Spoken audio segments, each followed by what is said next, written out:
నమస్తే, welcome to Suman TV. ఈ రోజు మనతో పాటు ఉన్నారు సహజ ఆయుర్వేద హాస్పిటల్ నుంచి టిఎల్ శ్రీనివాస్ గారు. డాక్టర్ గారితో మాట్లాడేద్దాము. సో నడుము నొప్పి గురించి మాట్లాడాలని తీసుకొని వచ్చేసాను, మాట్లాడేద్దాం. నమస్తే సార్. నమస్కారం అండి. సో నడుము నొప్పి అనేది పెద్దవాళ్ళలో కాదండి, ఈ మధ్య మేము 20 ఏళ్ళలో కూడా చూసేస్తున్నాము అని అన్నారు. ఇప్పుడు నడుము నొప్పి అనక నాకుంది అని అనుకుంటూ ఉంటారేమో. సో ఇలాంటి వాళ్ళ కోసం అసలు అంటే 50s లో మనం చూస్తున్నామన్నా అది చాలా కామన్.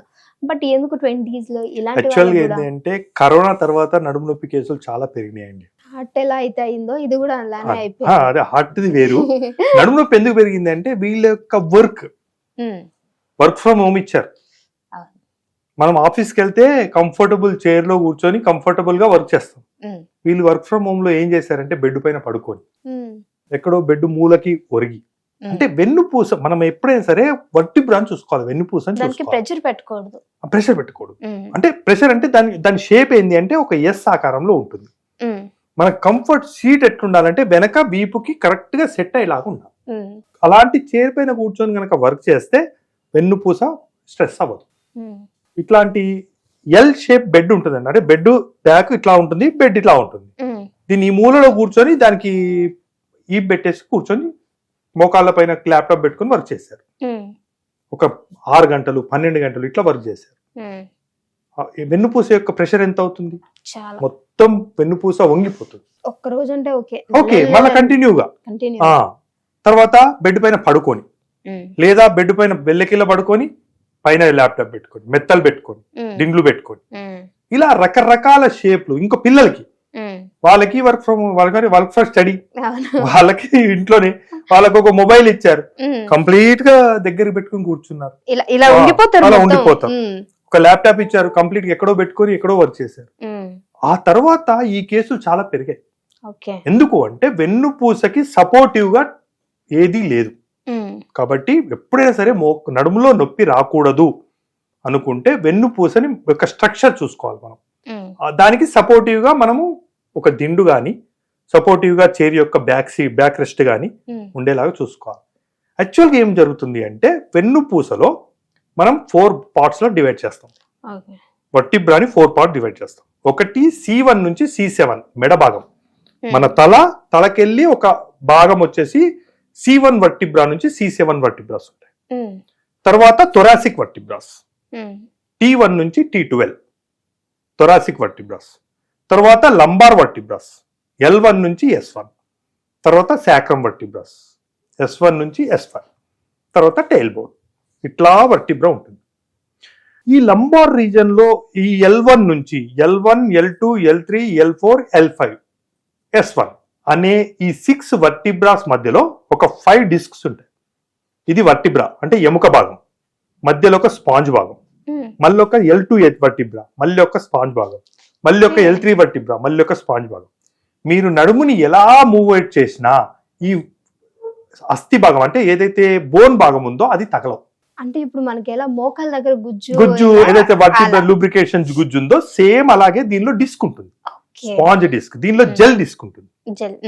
వీళ్ళు కూర్చునే పొజిషన్ బాగా వంగిపోయినప్పుడు చేసినప్పుడు ఈ డిస్క్ లో కంప్లీట్ గా ప్రెస్ అయినప్పుడు ఈ డిస్క్ ఒక బెలూన్ ఉందండి, బెలూన్ లో వాటర్ పోసారు, సర్టెన్ ఎక్స్టెండ్ వరకు ప్రెస్ అవుతుంది.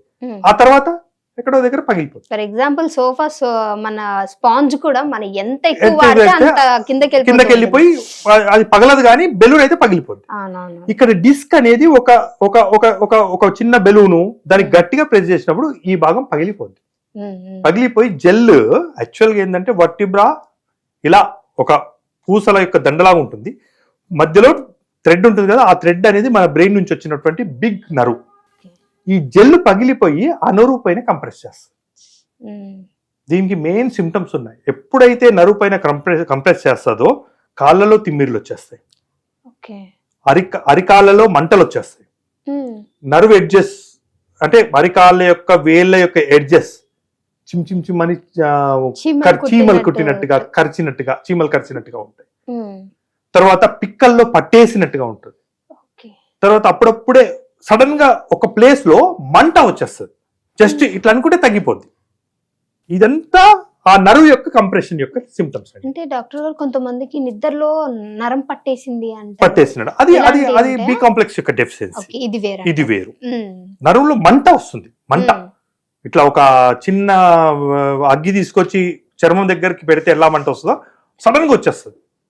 అది ఇవన్నీ నరువు కంప్రెషన్ యొక్క లక్షణం. కాళ్ళకి మాత్రమే వస్తుంది మొత్తం ఇక నడుము కింది భాగంలో కాళ్ళలో ఎక్కడైనా రావచ్చు. అంటే లంబార్ రీజన్ లో గనక నరువు కంప్రెస్ అవుతే కాళ్ళలో సిమ్టమ్స్ తెలుస్తాయి, ముందుగానే మనకి తెలుస్తాయి. మనకి అరికాళ్ళు గానీ ఫింగర్స్ గానీ ఈ సిమ్టమ్స్ కనిపిస్తున్నాయి అంటే చాలా మంది అక్కడేదో ఆయింట్మెంట్ రద్దేస్తారు. కాదు, లంబార్ రీజన్ చెక్ చేయించుకోవాలి ఫస్ట్. అంటే కాళ్ళలో ఎలాంటి సిమ్టమ్స్ కనిపించినా మెయిన్ గా లంబార్ రీజన్ ఒకసారి చెక్ చేయించుకోవాలి. ఎక్స్రే గానీ ఎంఆర్ఐ గానీ తీసుకొని డిస్క్ యొక్క స్పేస్ ఎలా ఉంది అనేది చెక్ చేసుకోవాలి.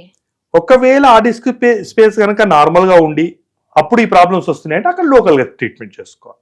కానీ డిస్క్ స్పేస్ లో ఎనీ చేంజెస్ ఉంటేనే ఈ సిమ్టమ్స్ కనిపిస్తాయి, L1 నుంచి L5. కాబట్టి మన ఆయుర్వేద సిద్ధాంతం ప్రకారం ఈ L1 నుంచి L5 లో అయినటువంటి డిస్క్ కి చాలా మంది ఏంటంటే సర్జరీకి వెళ్ళిపోతారు. కానీ వర్టిబ్రా సర్జరీ అవసరం లేదు. దీనిలో ఆయుర్వేదంలో పంచకర్మ ట్రీట్మెంట్ అని చేస్తాం. పంచకర్మ ట్రీట్మెంట్ ఏ విధంగా ఉంటుంది? దీనిలో ఏంది అంటే ఈ వర్టిబ్రాలో డిస్క్ మామూలుగా డిస్క్ కంప్రెస్ అయ్యి లూబ్రికేషన్ తగ్గిపోయింది. అయితే నడుం భాగంలో ఒక చిన్న పిండితో కట్టి అక్కడ ఒక ప్రత్యేకమైన ఆయిల్ పోస్తాం. ఈ ఆయిల్ చర్మరంధ్రాల నుంచి పెనిట్రేట్ అయిపోయి ఆ డిస్క్ ని స్ట్రెంథెన్ చేస్తుంది, ఆ డిస్క్ ని లూబ్రికేట్ చేస్తుంది. ఇలా చేయడం వల్ల ఆ డిస్క్ అనేది మూవ్మెంట్ ఫ్రీ అవుతుంది, బయటకు వచ్చినటువంటి జెల్ భాగం డైల్యూట్ అయిపోతుంది, పర్మనెంట్ గా తగ్గుతుంది. పర్మనెంట్ గా తగ్గిపోతే ఆ డిస్క్ పర్మనెంట్ సొల్యూషన్ అండి. ఆ డిస్క్ భాగం ని స్ట్రెంథెన్ చేస్తే మళ్ళీ యాజ్ ఇట్ ఈస్ గా వర్టిబ్రా సెట్ అయిపోతుంది. ఎన్ని రోజుల్లో ఈ రిజల్ట్స్ చూడొచ్చు? యాక్చువల్ గా మేము 21 days ట్రీట్మెంట్ చేస్తామండి. ఎవ్రీడే ప్రతిరోజు ఒక 1 hour ట్రీట్మెంట్ ఉంటుంది. 21 days ట్రీట్మెంట్ చేస్తాం. ఇందులో 2 types. బాగా క్రానిక్ ఉంటే పంచకర్మకి వెళ్తాము, మామూలుగా ప్రైమరీ స్టేజ్ లో ఉంటే మెడిసినల్ ట్రీట్మెంట్. మెడిసినల్ ట్రీట్మెంట్ అయితే విత్ ఇన్ 1 month లో రిజల్ట్స్ చూపిస్తాం. దీనికి మెడిసినల్ ట్రీట్మెంట్ కూడా అంటే క్రానిక్ స్టేజ్ లేకపోతే పంచకర్మ అవసరం లేదు. నేను సర్జరీ స్టేజ్ కాబట్టి చెప్పిన సర్జరీ స్టేజ్ కి వెళ్లకుండా మనం పంచకర్మతో ట్రీట్ చేస్తాం. మామూలుగా జనరల్ గా ఇప్పుడిప్పుడే పెయిన్ స్టార్ట్ అవుతుంది, ఇప్పుడిప్పుడే సిమ్టమ్స్ కనిపిస్తా ఉన్నాయి, వెన్నుపూసలో కొంచెం అరిగినట్టు అనిపిస్తా ఉంది, దానికి మేము మామూలుగా మెడిసినల్ ట్రీట్మెంట్ చేస్తాం. కాకపోతే 21 days ఈ ట్రీట్మెంట్ చేస్తాం. 21 days లో తర్వాత ఒక 8 days మెడిసినల్ ట్రీట్మెంట్ ఉంటుంది. 31 days లో ఖచ్చితంగా రిజల్ట్స్ అయితే వస్తాయండి. ఈ ఆపరేషన్ స్టేజ్ కి వెళ్ళే వాళ్ళది మనం ఏ ఏజ్ నుంచి చూడొచ్చు అంటారు? ఏ ఏజ్ నుంచి అయినా సరే ట్రీట్మెంట్ చేయొచ్చండి. అంటే ఇప్పుడు కరెక్ట్ గా ఏజ్ చెప్పలేకపోతున్నాం, ఎందుకంటే ఇంతకు ముందేమో 40-45 తర్వాతనే పెయిన్ వచ్చేది. కానీ యాక్చువల్ గా అయితే ఇవి చిన్న ఏజ్ నుంచే ఇప్పుడు అన్ని సర్జరీ స్టేజ్ వెళ్ళిపోయినాయి. చాలా 20-25 సాఫ్ట్వేర్స్ వర్క్ చేసే వాళ్ళందరిలో నడుము నొప్పి, మెడ నొప్పి, ఈ 2 నొప్పులు ఉన్నాయి. చాలా మందిలో ఉన్నాయి ఈ ప్రాబ్లమ్స్.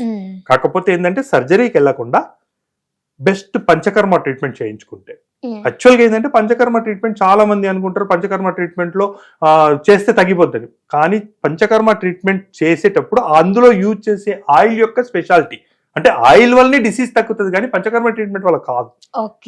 అందులో యూజ్ చేసే ఆయిల్ ఉండాలి. ఆయిల్ డిస్క్ ని స్ట్రెంథెన్ చేయాలా, డిస్క్ ని లూబ్రికేట్ చేయాలా, ఆ డిస్క్ కి ఎనర్జీ ఇవ్వగలిగినటువంటి ఆయిల్ ప్రిపేర్ చేస్తుంది. దీనికోసం మన సహజ ఆయుర్వేదిక్ హాస్పిటల్లో మంచి ప్రత్యేకమైన తైలాలు నేను ఓన్ గా ప్రిపేర్ చేయించాను. ఆ ఆయిల్స్ తో గనక పంచకర్మ ట్రీట్మెంట్ చేస్తే నడుము నొప్పి నాకు తెలిసి క్రానిక్ గా ఉంటే ఒక 3-4 months లోపల చాలా వరకు రిజల్ట్స్ వచ్చేస్తాయి. మామూలుగా అక్యూట్ గా ఉంటే మాత్రం విత్ ఇన్ 1.5 month లో నేను రిజల్ట్స్ చూపిస్తాను. ఖచ్చితంగా మీకు నడుము నొప్పిని కంట్రోల్ చేయగలుగుతాం వితౌట్ సర్జరీ. ఇంకోటి ఏంటంటే ఇది పర్మనెంట్ ట్రీట్మెంట్ అండి. ఏదో పెయిన్ కిల్లర్ వేసుకున్నట్టు ఇప్పుడు తగ్గిపోయి మళ్ళీ వస్తుందని కాదు, పర్మనెంట్ ట్రీట్మెంట్ నేను చెప్పేది. ఓకే డాక్టర్ గారు, థ్యాంక్ యూ. రైట్ అండి, నమస్కారం.